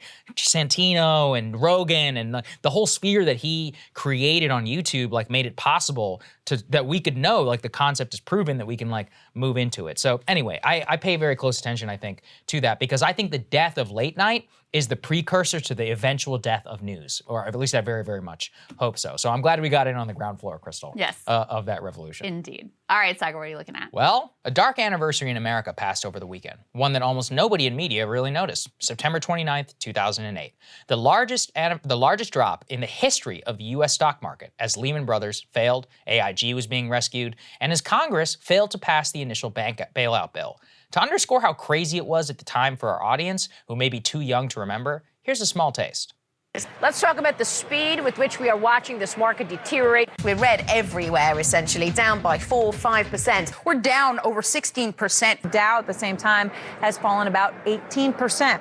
The stock market is now down 21%. Because we're now down 43%. What in the world is happening on Wall Street? 2-year no yields went from 190 to 166 in the blink of an eye. On the NASDAQ, everything and more has been completely wiped out. It was the worst day on Wall Street since the crash of 1987. Brings back some real memories. But it's important to start there because that's what put us on the path to where we are today. In a lot of ways, it was the true turning point and the beginning point that in 100 years they're going to write as the start of a new economic era. The beginning of the mass bailouts for the banks, the decline of middle-class wealth, the continuation of business as usual, and so much more. And what's crazy about that, considering 2008, is what precipitated all of that in the first place. Housing. The subprime mortgage crisis, of course, is what caused the crash in the first place. Insane loan products that let people have no business buying houses, buy 3 or more, eventually default, crashes the entire economy. We all know that story. This point of failure is what Washington focuses in after the crisis, instituting all sorts of regulations to verify that would-be homeowners had to meet basic standards before they could be approved for a mortgage. Of course, that was sensible and I support it. But there was a critical flaw in this plan. We only focused on making sure that the people who wanted to buy houses could meet basic standards. We didn't focus on doing anything to make sure that people could meet those basic standards. Wages for U.S. workers, especially those in the working class, have stayed effectively flat in real purchasing power since the 1970s. Consider in the context that since 2009, January, the average price of a home in the U.S. has gone up by 100%. When housing prices are so far apart from wages, you are looking at a bad situation. And that's the one that we're in right now. So I know many have cheered on the slowdown so far in the housing market, but something I want to emphasize for everyone is it's not slowing down enough to make it affordable for you at all. As the Federal Reserve continues to raise interest rates, even with the slowdown, average Americans are now at the point where they are getting priced out to a historic degree. Our friend Joe Weisenthal over at Bloomberg writes that in the span of just 1 year, a standard 30-year fixed mortgage would be had for around 3% interest. Today, that number is 7%, leading to, quote, the most severe deterioration in affordability on record in the history of the U.S. housing market. The rate increase has led to the typical mortgage in the U.S. jumping 1,000% over the last year. $1,000 over the last year. When we break it down, especially for first-time buyers, it's crazy. Let's say your budget is $2,500 a month for a house. Today, that means you can afford a house that costs $476,000. But last year, that would mean that you could afford a house with a price of $758,000. Now ask yourself, have housing prices really fallen from $750,000 to $470,000 for the same house? Also, those figures I just quoted you, that's if you have 20% down, which of course, most people do not. With inflation eating away at savings, they're even less likely to have. Take average out of it. Point to the places where people most want to live in the United States. It's even more crazy. Bloomberg put together the data for 10 random metro areas across the country, all with the same story. City of Austin, the typical new home buyer could expect to pay $1,100 mortgage in 2020. Today, it's now $3,000. Boise, Idaho, 2020 it was $1,000, today $2,500. Akron, Ohio, it was $500, today it's $1,000. Miami, $1,200, now $3,000. New York, it was $1,400, now $3,000. You get the idea. You're talking about a 100% increase with little to no similar drop in sticker price. This is the most likely future of the U.S. housing market. You have a slowdown at the price level, but with very, very high rates doing two pernicious things. Number one, you're making it harder for people to buy a first house, meaning they will rent for much longer. Worse, with more people renting and the same renting stock, it means rent prices go up because of demand. If rent goes up, you both spike inflation, you push people downward in the quality that they can get for the same price, and it eats away at your ability to even save for a home in the first place. Also, as far as first-time houses go, good luck getting one because they really do not exist anymore. The type of home an average middle-class person could afford, realistically of 20% down, does not exist in housing stock existing and new ones today. The most ironic, as the Times points out, is that the original starter homes of the 1970s, purchased in many cases by single-earner households at the time, are now selling for an average of $500,000 even in non-metro areas. Nobody has come up yet with a replacement for them. There is no starter home anymore for a variety of reasons. Everyone likes to talk about housing stock, which certainly is a huge problem, but the current housing demand is just as big. Today, only 8% of new single-family homes are less than the 1,400 square feet, while in the 1940s, it was 70% of homes. The houses being built today are being built specifically to cater to the wealthier demographic, namely boomers and upper middle class professionals whose stock portfolios over the last 2 decades have ballooned to a degree that many of us cannot fathom. I've shown this graphic before, but it's really worth internalizing. In 1970, the price of a new house was $25,000. The average income was $10,600 a year. Now look, just how incredibly affordable everything on that chart is, and compare it to today. The decoupling of inflation for almost everything that you need in your life to be prosperous and from the average amount of money that you make is the core problem that I keep coming back to. We can talk till we're blue in the face about housing regulations and more, but to me the answer is actually much more simple. Most people in this country just need to make a lot more money than they have for decades. And I wish I had a perfect solution. But identifying that problem is sometimes the very best starting point. It's something I just kept coming back to in this. I was like, you know, a lot of it, you know, we talked, like I said, about, oh, well, we made it much harder to buy a house, but then we made it so that nobody can afford to buy a house. Yeah. It's like nobody has any wealth. And the people who did hang on in the stock market, housing and all that from 2008, those people are richer to a degree than everybody else in society. They're the ones who are buying all the new homes. It's not just housing stock. It really is a demand thing. It's like the people who, it's just, inequality has just gotten so crazy that the top third of the economy basically just run everything. They have all the money. That's exactly right. Yeah. And the entire market is created to cater to their needs and their interests. Can't make any money selling to a 50 percentile household. That's why you have, that's why you have the housing market that looks the way that it does. That's why you have, you know, so much of our economy set up as this divide between like the people who are being catered to and the people who are doing the catering, also known as the quote unquote essential workers. And as we talked about before, whether or not you're a homeowner is increasingly becoming the like most significant class divide in America. So obviously incomes correlate to that, but really the big dividing line is, are you an asset owner? Especially because now you have this vested interest in this group of people who are homeowners who want to see the prices of their houses continue to escalate and escalate and escalate, and they tend to be much more politically powerful. So that's part of the reason also why you see the market as it is and why you have this continued increase in prices year over year over year. So I think you have to deal with both things. I mean, we can't just have housing costs continue to escalate into the stratosphere. You have to flood the market with new housing that is much more affordable. You do have this major issue of, you know, we just haven't built enough housing stock after the financial crisis whatsoever to meet the need. And then we also have to help people to be able to compete with permanent capital, or just friggin' ban permanent capital from coming in and snatching up the stock that does exist. I really feel that the housing issue is one of the most sort of like under-talked about, under-covered issues in American society today. It's not just an American problem either, by the way. There's a lot of global issues here as well as going on in the UK, for example, as well. But this is such a critical pain point. I really think if you have a political party that is serious and has a solution that makes sense to people, they're going to benefit overwhelmingly because it is such an extraordinary issue for so many people who can't get their foot on the first ladder to some sort of stability. Right. I mean, home ownership rate amongst the millennials, even, you know, at the upper bound is only 48%. Amongst the general population, it's like 65%. So you've already seen that decrease. Yeah. And, you know, the starter home was a great idea. You could purchase it on a single earner income when you're like 26 years old. I mean, you saw that chart. You don't have to save that much money. Yeah. You save, if a house is $25,000, 10% down is 2 years of saving like, what, 5-10% of your income? That's not that much. It's easily attainable. And then you build some equity, you could sell that, maybe you make some more money, and you roll it up into the next house and eventually get the suburban. There are also societal advantages to having a more rooted society. Oh, yeah, of course, you know, I mean, if you want to talk, like, think about those sort of like traditional conservative values of like family and community and rootedness, and people who are rooted in a place have more political power. All of those things build on each other. I mean, you're not going to have those like civic institutions when you have a more transient population, which is what, if you're a renter, usually you're sort of pushed in that direction of being more transient because, you know, you force down over a rent price increase or for a variety of reasons. So yeah, it is a true sort of catastrophe at the heart of the problem. And I also think that, you know, we only started talking about inflation this year, but this, on the key costs that really make up like the good life in terms of just like basic middle class stability and prosperity. You're talking about healthcare, education, and housing.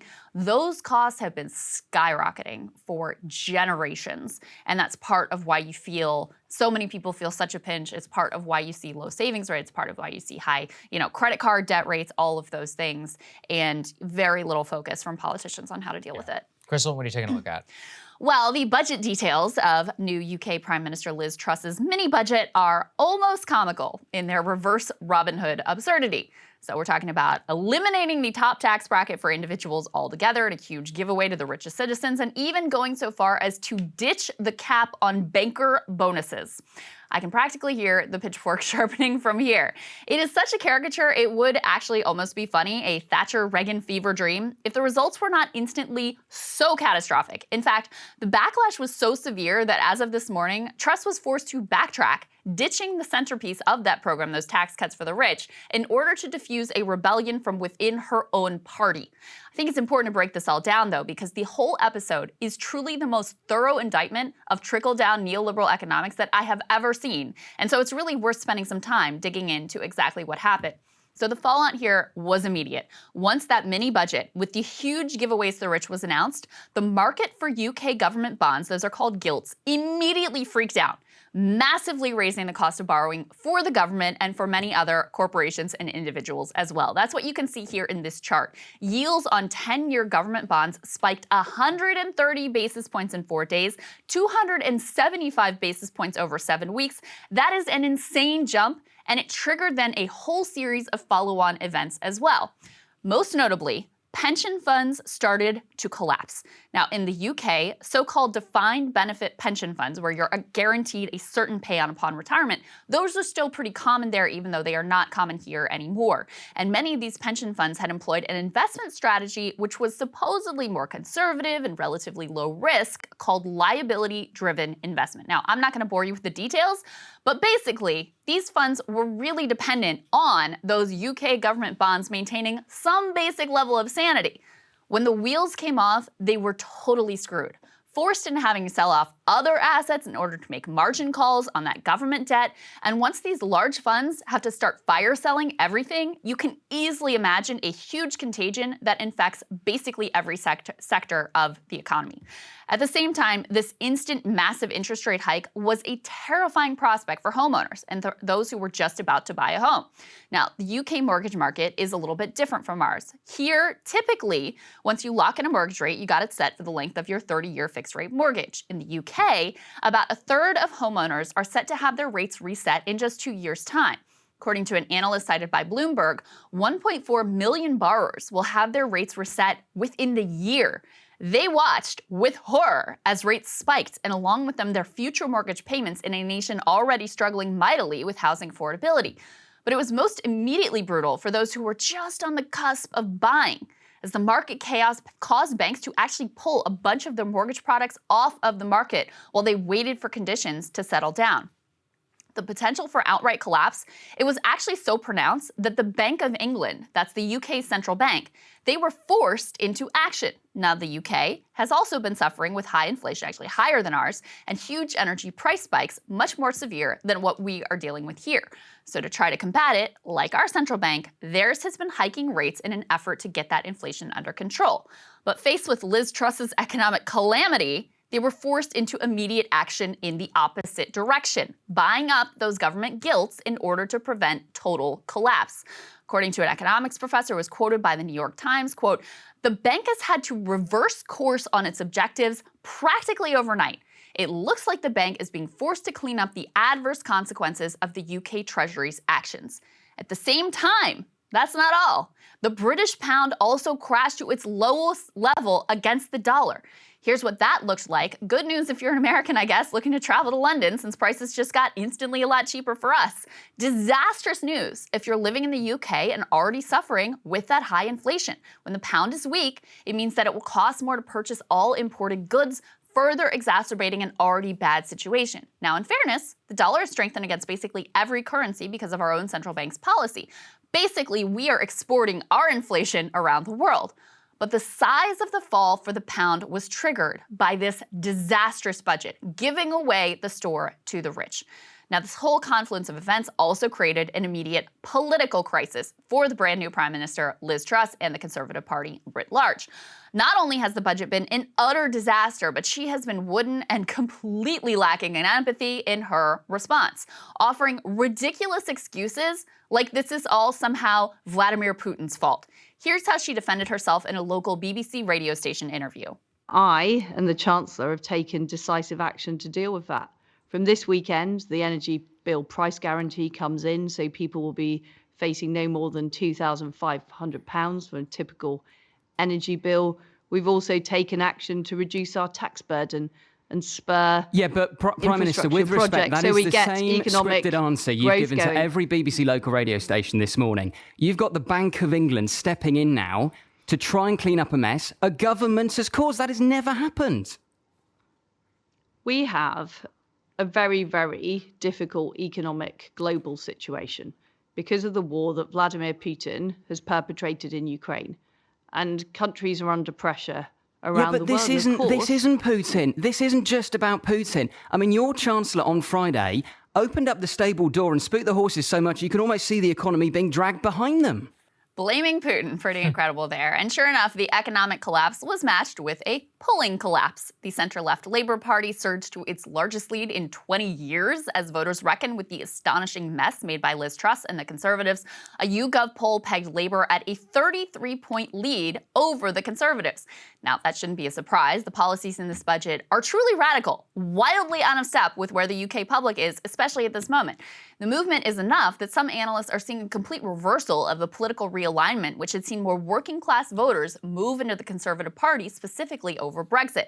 As one professor from the University of Kent put it, quote, "We're seeing the complete implosion of the Conservative vote. They're losing middle-class voters who are alienated by Brexit and working-class voters who are alienated by their economic policy." Basically, guys, the moral of this whole story is that trickle-down economics are bad. Really bad. Catastrophically bad. So bad that the immediate ramifications of this budget were actually worse than when COVID shut down the entire economy. Just think about that. The economic story that we have been told for generations, it is a bold-faced lie. A fantasy concocted by delusional minds that is meant to wrap fealty to the rich in some sort of cloak of intellectualism. Scarcely do we see such a clear demonstration of how economically and morally bankrupt the whole neoliberal project of the past half-century really has been. The embrace of this economic radicalism was an entire revolution with disastrous results for ordinary people, and we all continue to live with its catastrophic effects.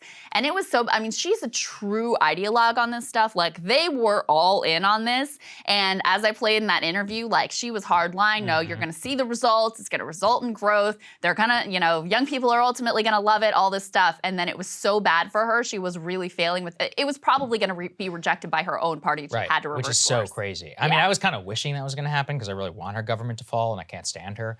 I mean, look, here's what I think is going to happen. Super hawkish and terrible on economics. This is not an original thought. I'm borrowing it from Ross. Here's what's going to happen. They're going to return to Thatcherism. The Labour Party is going to beat them just like they beat Thatcher. Personally, though, I don't think that Labour is going to address like the cultural undertones that Britain and the entire European continent is rejecting right now. And then we're going to have more like UKIP-style Nigel Farage's. Probably. And it's just like an endless cycle that we thought.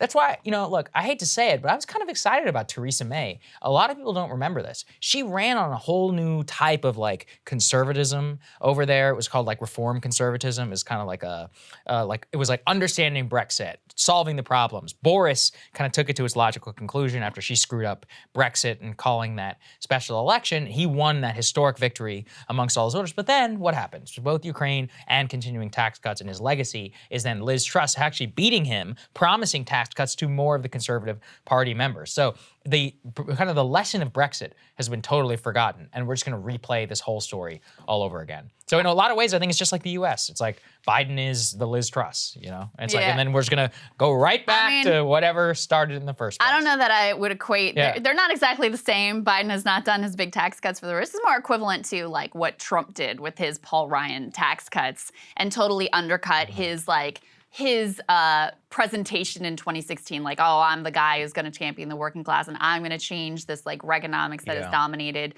the Republican conservatives for years and years and years. They tried to make that shift, but then ultimately they're so captured by, sort of wealthy elites and also this constellation of super ideological, truly radical think tanks that they weren't able to make that pivot and continue to just, if you look at his, what's the Kevin McCarthy Promise to America? Is that what it's called? I mean, this could be from 1994. It could be from 1986. It could be from any year in my entire lifetime. It sounds exactly the same. So that's, in my view, what is more analogous to. Absolutely. All right, so there was the first round of voting in Brazil last night. Quite significant elections. The results are interesting. Lula came out on top in the first round, but it was a much more narrower victory, and he does have to go to a second round now, something that the left was hoping to avoid. We have the perfect person to talk about this, the one and only Glenn Greenwald. Let's get right to it. So let's go ahead and put those results up on the screen here. You can see that Lula was ahead in the first round, but is going to have to face Bolsonaro in that presidential runoff. I think underperformed where the polls had him to a certain extent. But we have Glenn Greenwald here, Pulitzer Prize-winning journalist who, of course, lives in Brazil, has broken some of the most significant news about Lula and Bolsonaro specifically. And he joins us now. Great to see you, Glenn. Good to see you, sir. Good to be with you guys. I would love for you, for people who haven't followed Brazilian politics closely, to explain the context here, why this election is so significant, why Lula was in prison, how he got out of prison, and what this election really means in the Brazilian context.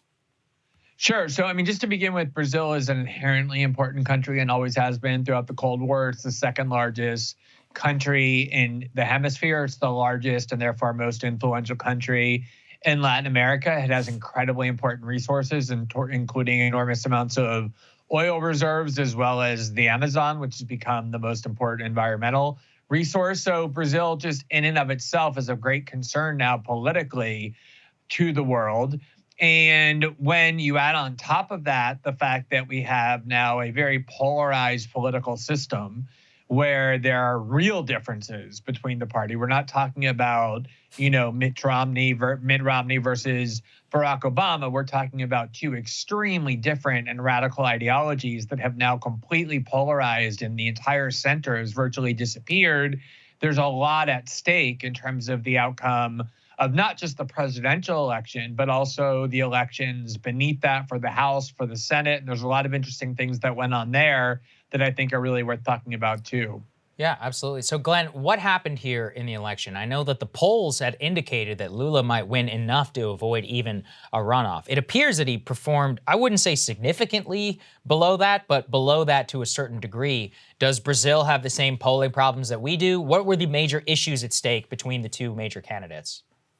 I can't overstate, Saagar, what a humiliating and disastrous night it was for the polling industry in Brazil. I have not ever seen polling this radically wrong in my life. I mean, on the presidential level, it wasn't that terrible. There were no pollsters affirmatively asserting that Lula would win. Some were predicting he would in the first round. But even there, I don't think there was a single polling company that are sort of in the top tier that had the difference any less than 12 to 16 points between Bolsonaro and Lula. And Lula ended up only 5 points ahead. Right. But the races that are most important right underneath that, like governorships in Rio de Janeiro and Sao Paulo and senators for those two most important states, I'll just give you a couple of examples. And they were all in favor of the left. In the Senate race in Sao Paulo, there were two candidates, one on the left and a Bolsonarista. And the polls had the candidate on the left winning by 15 points. And instead, the Bolsonarista candidate won by 21 points. So that's a swing of 36 points. Oh, my God. Here in Rio de Janeiro, they had the Bolsonarista candidate, who's the incumbent, somewhat ahead by 6 or 7 points, but likely to be in a runoff. Instead, he destroyed the left-wing candidate, easily won without a runoff, and won by 32 points. And you go down the list, and over, you're talking about extremely radical errors, all again in favor of undercounting the support that Bolsonarismo has here in Brazil, just like we had 2 straight elections where there was clear undercounting and underpolling of the support for Trump and his voters as well. So something has gone radically wrong in terms of polling analysis in these democracies. Do you have any theory, or are there any working theories this morning about what that something is? It's going to take, I think, a lot of work. I mean, these firms have no credibility at this point. I mean, one theory is that because there's so much scorn against Bolsonaro and his movement in elite circles, there's kind of an embarrassment factor that perhaps voters are unwilling to express their support for Bolsonaro to pollsters, but then go into the voting booth and vote for him and his movement anyway. There could be changes technologically in terms of how young people only use the internet and cell phones, all those sorts of things. But when you're talking about errors this dramatic, now not just once, but in 2018, very similar errors took place, again in favor of the left and against the Bolsonaro movement. Something has gone fundamentally wrong in polling science, and it needs to be addressed immediately if they want to preserve any credibility for themselves. Yeah, and Glenn, I was actually rereading the essay that you wrote in 2018 about Bolsonaro's original victory, about polling errors at the time, the issues, what exactly Trump's almost re-election in 2020 really was presaged in what happened in Brazil as well. So in that context, I mean, what lessons do we have, like you said, for all democracies about this level of this type of populism and its appeal at the actual democratic level?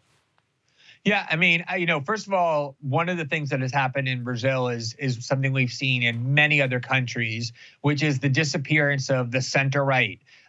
For 20 years, Brazil was dominated by an election between PT on the one hand, the center-right party PSDB on the other. PSDB barely exists anymore. Conservatives and the right is just Bolsonarismo, or kind of right-wing populism. We've seen that over and over, including in the U.S. increasingly.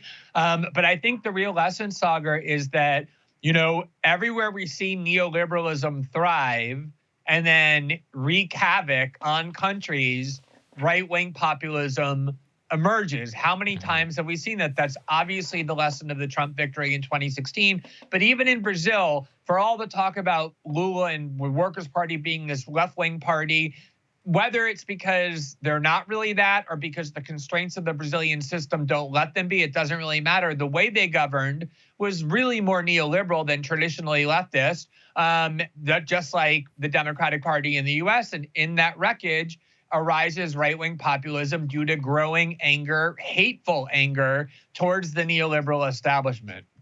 So now my understanding, and I'm certainly not an expert in Brazilian politics, but my understanding is there was quite significant advances under Lula in terms of lifting people out of poverty. There were a lot of schools that were built. There were a lot of social programs that were genuinely beneficial, even as you continued to have, the rich doing quite well and large levels of inequality. So, even as obviously Bolsonaro overperformed the polls, he still came in second here. So what was the message from Lula that was appealing in this round? And then what do you expect is going to happen in the next round based on, the other candidates that pulled votes and who their voters are likely to go to? Yeah, I mean, so you're absolutely right. But let's remember that Lula has been president of Brazil for 12 years. He was president from 2002 until 2010 when he was term limited out of office. You're absolutely right that not only were there very impressive social programs that even kind of neoliberal centers praised, because they weren't just handouts, they were payments to poor people, but in exchange for proof that their kids are going to school and getting vaccinated and performing other social obligations, the kind of things neoliberals like. It did help a lot of people. Also, during Lula's 2 terms, Brazil had massive economic growth. It became the 6th largest economy in the world, ahead of the UK. But, it's a long time ago. Once Lula was out of office and he was succeeded by Dilma Rousseff, the economy collapsed. There were huge corruption scandals. A lot of anti-PT sentiment arose. But the reality is Lula won. And let's remember, he did win last night in the sense that he got the most votes. primarily because he's just such a gigantic force of personality. There's so much personal affection for Lula in Brazil that does not necessarily translate to other left-wing parties. And you can't really, you have to sometimes in politics realize that a lot of it is about force of personality. So that's a huge factor. I would still rate Lula as the favorite to win in this runoff, though I don't think it's going to be easy as a lot of other people think. But in some sense, Krystal, you're right. But 2010, when he left, was a long time ago, and the next decade was filled with a lot of misery and a lot of suffering. Right. So the other thing that was a concern, Glenn, is that Bolsonaro, who made noises in this direction that basically, if he didn't win, then the thing was rigged, and you had a resolution that was passed by the Senate here. The U.S. has been very concerned about Bolsonaro basically claiming an illegitimate victory here. And of course, the context for that is, well, we had a sort of failed and pathetic coup attempt here in the U.S. with Trump and his supporters. There was a legit one in Brazil, that did oust the democratically elected president, which you, of course, were integral in ultimately exposing. So were there noises from anyone last night saying this, result was not fair? Are you concerned about that in the next round as well? I'm not. First of all, I think the impact of January 6th, calling it an insurrection or whatever, is overstated. I regard it more as a riot than an actual insurrection. I'm not really referring to January 6th as much as I am the fake elector schemes and the efforts in the courts to try to overturn the election. But we can leave that debate for another day. There were clearly efforts on Trump's side to try to, keep himself in office, and he continues to say, I'm rightfully elected and they should just redo the election, et cetera, et cetera. Sure.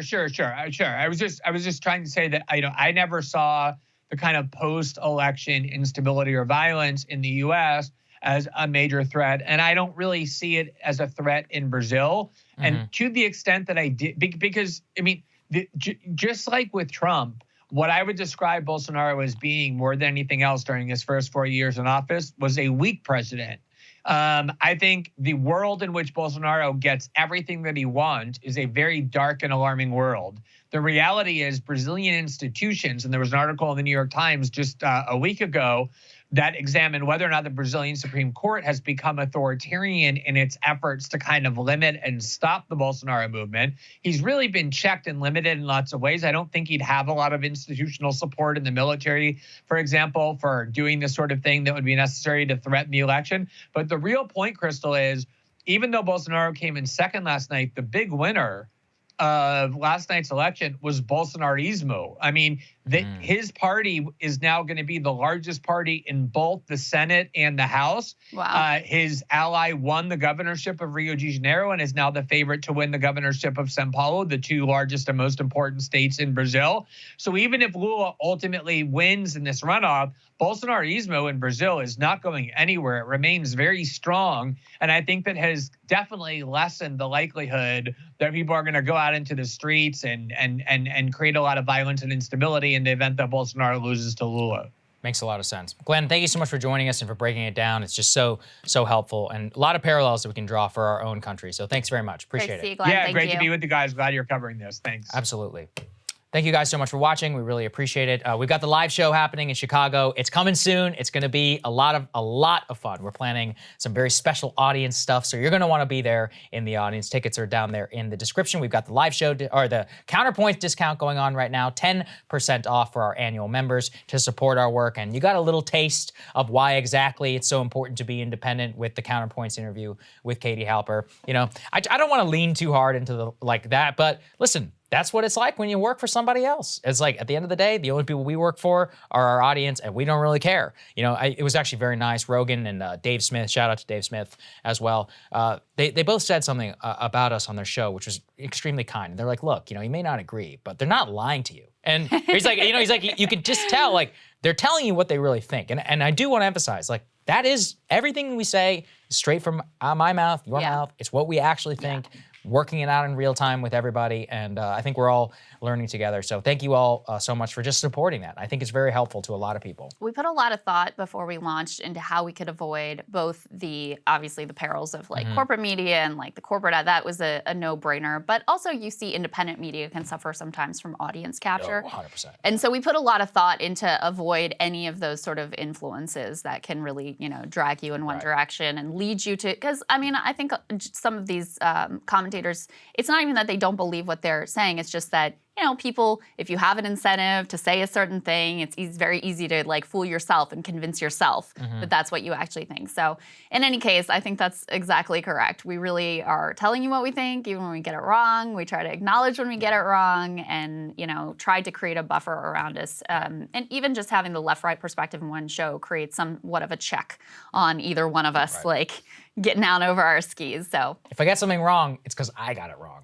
Yeah. Which is, honestly, I like it that way. Yeah. I prefer it. So anyway, guys, we love you. We're grateful for you. Thank you for making this possible, and we will see you back here tomorrow. See you tomorrow.